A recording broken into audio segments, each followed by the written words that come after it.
Dante, where did your ability to see the game as well as you do at such a young age find its beginnings? You know what, I think the biggest thing for me was just growing up with good players and obviously learning from those kind of guys. I played with a lot of great guys like Barzell and Musil and Ty Schultz. So it's one of those things where I kind of acquired it from the learning from others. And obviously I'm a pretty big hockey guy, so I watched quite a bit of hockey, and that's obviously I think that's where I got it from. Your point totals are reflective of success at one end, but you're all about balance at the other end as well. Obviously, coaches along the way have drummed that into you, as fun as it is to play the other way.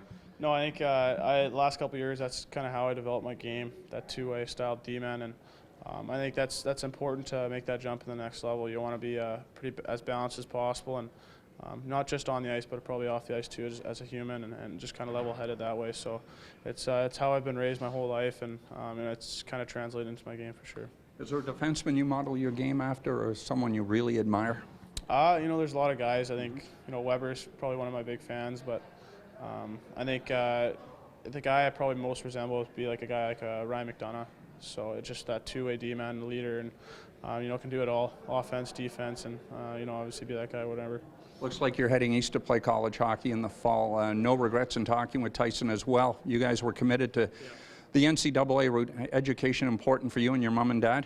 It is, yeah. We got a pretty big academic family, and my dad went to school, my sisters, and cousins and aunts and uncles. So it's one of those things where it's definitely in the family background, but it was my decision alone. I had the opportunity to go to Seattle, but obviously wanted to pursue school and kind of go from there. You think your parents or someone along the way, when they put that hockey stick or golf club in your hand, that you were swinging from the right side, not the left side? Because it's important, isn't it? Yeah, it is. But the biggest thing with my parents, they weren't pushy at all. They just kind of let me do my thing, and growing up, they've been so supportive, and just with the decisions I made, and right and wrong, they've had my back, and that's just kind of how things went about my life, and I'm pretty happy to have those kind of people in my life and that kind of support and stuff.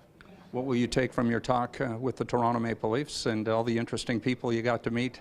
It's cool. Like it's one of those experiences where not a lot of kids get to do it, so it's a unique in that sense. But obviously with them being such a big hockey city, and it's kind of so real right now. Just you're trying to soak up everything, and with it being the draft this weekend, it's one of those things where it hasn't quite hit you yet. But I'm sure tonight I'll be thinking about it quite a bit.